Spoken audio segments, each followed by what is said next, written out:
My family used to live in a very haunted house on the east side of St. Paul. Supposedly, there was a murder-suicide there. I've had a lot of bad dreams that involved that house. One of those dreams I remember more vividly than the others due to the sheer horror of it. In this dream, there was a big party being hosted in the backyard. One of my friends got extremely intoxicated and drunk. Lying on top of a pile of empty beer cans, I picked him off the ground and walked him to my room upstairs. I laid him down in the hallway and told him that I'll be back shortly with some blankets. On my way down the stairs, I heard him call to me, "Don't leave me, there's someone standing at the other end of the hallway." I quickly dashed back up and glanced down the hallway. There was a figure standing at the other end in front of one of the bedroom doors. I turned on the lights in the hallway and the figure instantly vanished. I lifted up my friend onto one of my shoulders and carried him into my bedroom. To make the eerie feeling more at ease, I slept beside him. Not long after, I woke up. Still in the dream, I quickly looked to where my friend should have been, but he was nowhere to be seen. My room was filled with complete darkness.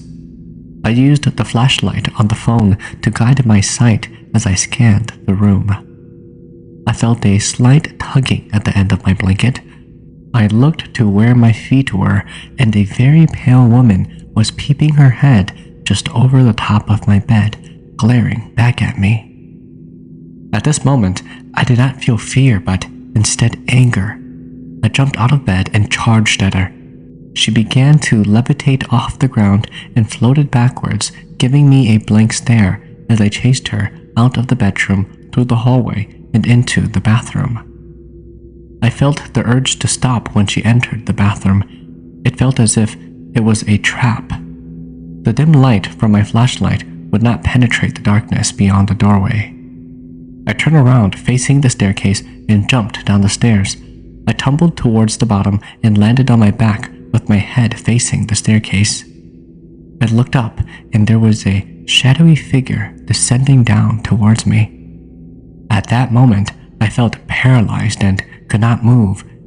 As I got closer, the light coming in from the living room doorway revealed the pale woman. She was carrying a newborn infant in the grasp of her arms, wrapped in a fuzzy cloth. I panicked and shouted for help.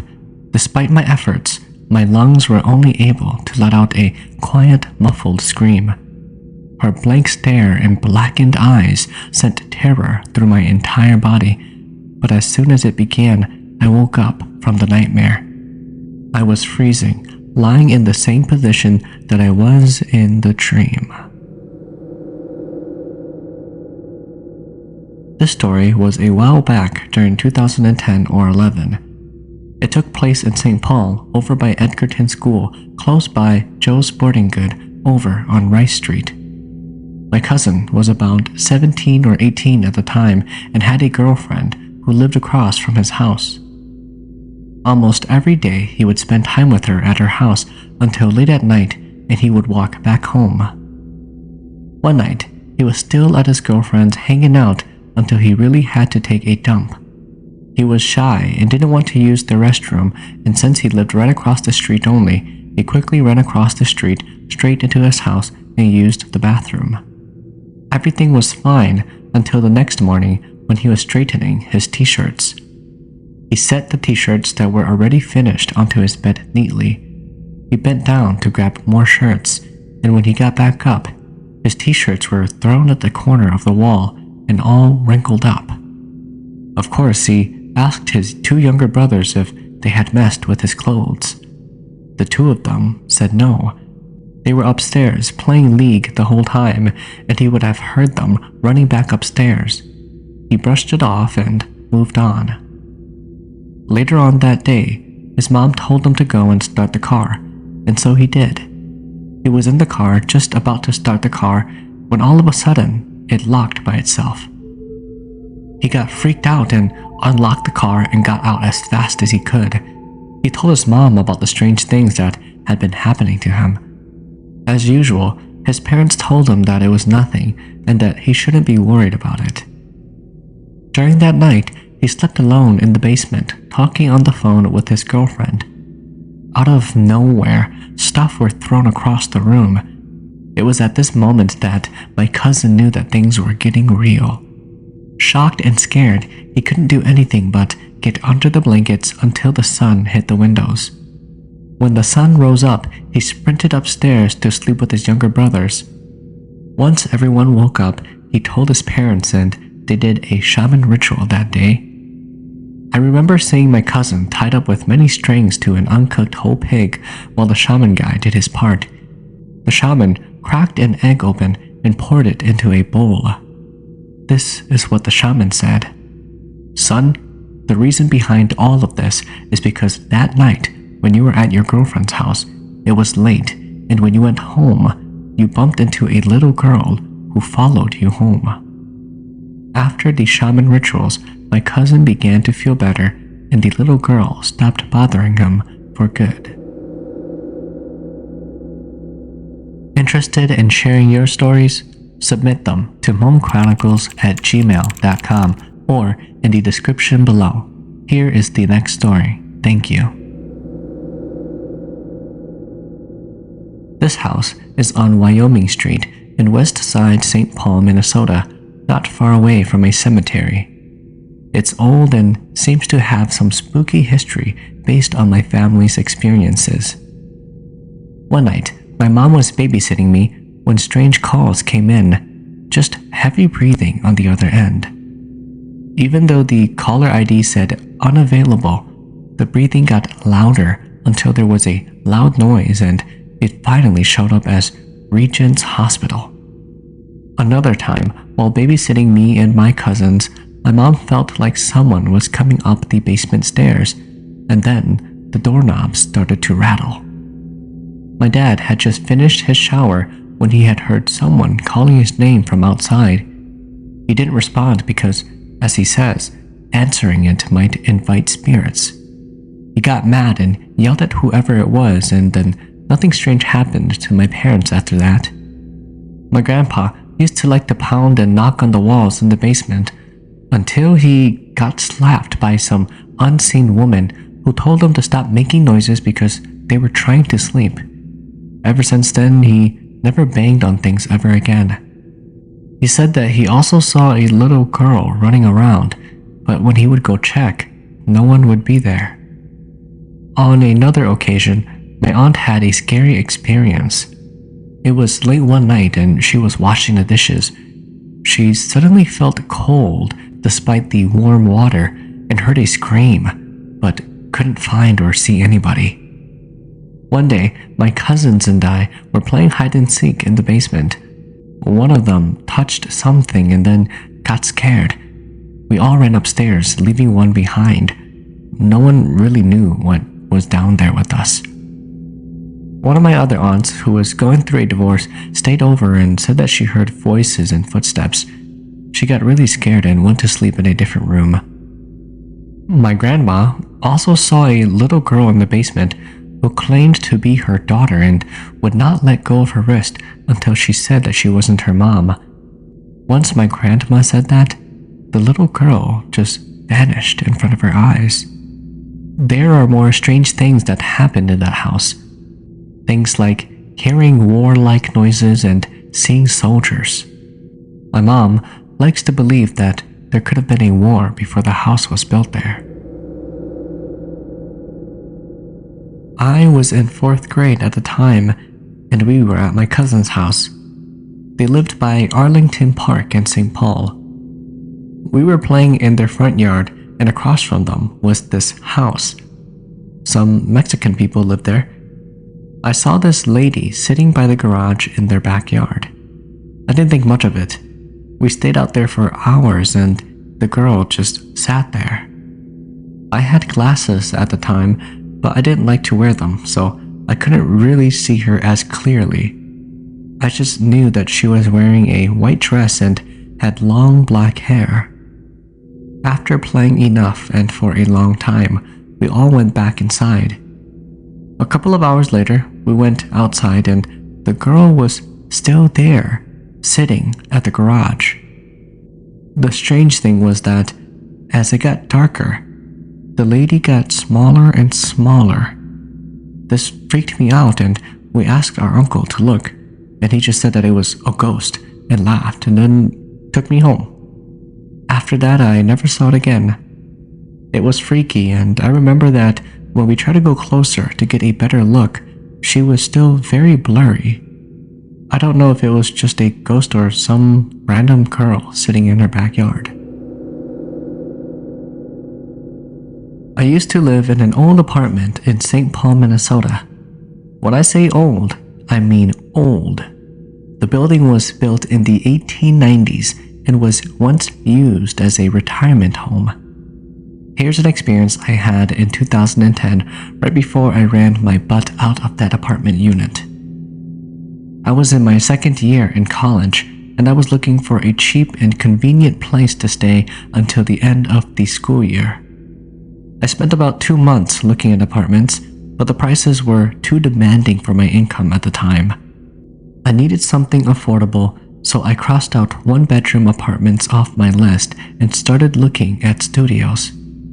The studios that I found fit well within my budget, but I knew I would have to live paycheck by paycheck. Without hesitation, I chose the cheapest one I could find, and I scheduled an appointment with the landlord right away. I soon signed a 6-month lease, which would have lasted until May, but there were unexpected events that took place before the end of the lease. This was a 500 square feet apartment that had a kitchen, living room, and bathroom. I moved in during the end of the fall semester and everything seemed fine, until my girlfriend came over one day and pointed something out. We were watching movies on a weekday night. The audio on the TV was loud and we were very attentive towards the movie. I was still concentrating on the movie when all of a sudden, she asked me if I had heard it. I was confused, so I asked her what it was. She turned down the volume of the TV and told me to be quiet. It was an awkward silence because I didn't hear anything. She told me that she heard the blinds moving back and forth in the kitchen. I said that it must have been the wind. She gave me a weird look, but in her head, I knew she was thinking that I was stupid. We continued watching the movie, and she eventually fell asleep. I didn't think much of what she said and soon fell asleep after. It was a few days later when I finally started to think about what my girlfriend had said that night.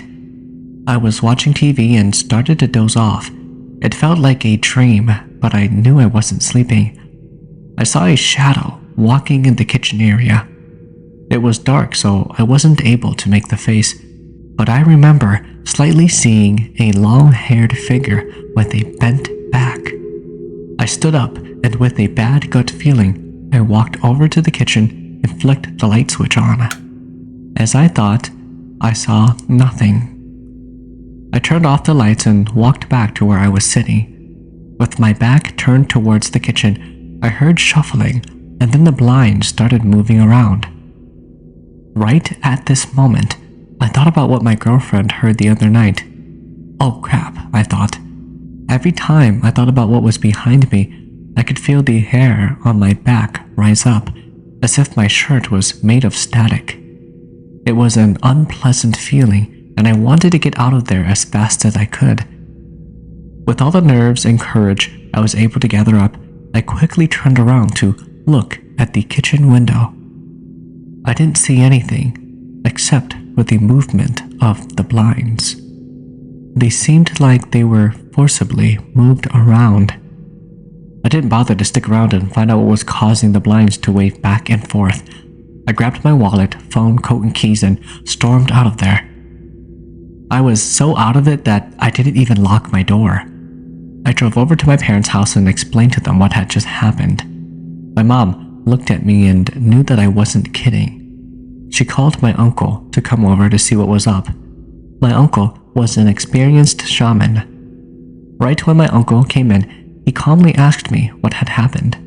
I told them the story, and he told me that he could sense spirits, but they meant no harm. He asked me if any shamans had come to sweep the place from bad spirits before moving in. I answered no, and asked if it was still possible to do so. My uncle said that it was possible, but questioned if I would still feel comfortable living here. I gave it a long thought because I didn't want to continue paying and living in a place that was haunted. I told them that I don't think I want to live there, especially after seeing what I saw. My uncle told me that he understood what I meant. After that, he tied a red string on my left ankle and told my parents to oning for me. That following weekend, my parents did as he said. When my uncle was done with his ritual, he told me what was haunting my apartment. He said, "Did you know that your place used to be a retirement home for very old people who were bound to die sooner than later? Well, your apartment unit had 2 old ladies and 1 old man living there. The old man likes to sit by the entrance because his son always came to visit him when he was still alive. One of the old ladies sat where your TV was at. She was harmless. The other lady sat by your kitchen window. That lady by your kitchen window was the one that was moving your blinds. She always had a mental illness when she was still alive and would play with the blinds and laugh. She would stare outside the window with a sense that her family would one day visit, but they never did. She died at that very spot. I don't know if you've ever noticed that your clothes were getting a bit heavy, but if you ever did, it was because she was hanging on to you. It was a way for her to entertain herself." My face went pale white when he told me that last part. There were a few times when I felt as if there was something tugging on me. My uncle told me that I was fine and that they weren't bad spirits. I felt relieved and a bit less tense after he said that. After that weekend, I went back to my apartment to grab my belongings. Obviously, I didn't go by myself. I went with a whole crew and they were able to pack everything quickly. My parents helped me pay for the apartment until the lease ended. Ever since then, I have avoided cheap places with a long history. That's a pretty good story. A little sad for the spirits, but pretty good. Strange things always happened throughout my house in St. Paul. Anywhere from noises to footsteps, even to voices. Nothing physical had ever happened to me until this one night. I had fallen asleep just around midnight like usual. I was the last one to fall asleep in a house of 6 people. I woke up abruptly at around 3:30 a.m. to loud banging on the wall next to my bed. Behind that wall are the stairs that go down to the basement where my brothers sleep. I figured that it might just be one of them messing with me because it stopped right after I got up. I laid back down in bed, and right when I closed my eyes, another bang sound happened as if someone was taking a fist and banging it on the other side of the wall. This disturbance kept on going on for God knows how long, but I was always told to ignore spirits and don't show them that you are afraid. I tried to force myself to go back to sleep despite the noises behind me. As I was falling asleep, I suddenly experienced sleep paralysis. I was on my back, even though I never sleep on my back because of sleep paralysis. I could hear my dog on the other side of my door growling and barking to get in. It was just then that I looked and saw her outside of my window. It was daytime now, and as I looked out my window, I could vividly see a young girl dressed in all black sitting in the tree outside my room, just staring at me. I did what everyone is told to do during sleep paralysis. I tried to scream hard and tried to shake the spirit off of me, but I couldn't. I couldn't even take my eyes off of her. It felt like we had been staring at each other for hours and I couldn't move, like she was making me look at her. I kept on trying to scream and move. My dog kept scratching and barking louder from behind the door. After some struggling, it finally ended and I was able to break free.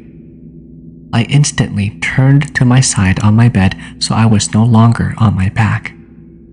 Now, my back was facing the wall that had the banging all night.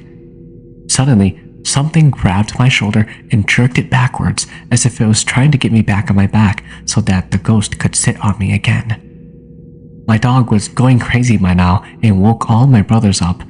The oldest one ran into my room just in time, and suddenly everything was gone. It was as if I could feel her presence disappear. My brother asked me what was going on, but I was just too shooken up. I was also the oldest of the four and didn't want to scare my younger brother, so I just told him that I had a bad dream, and he went back to his room. I definitely did not go back to sleep.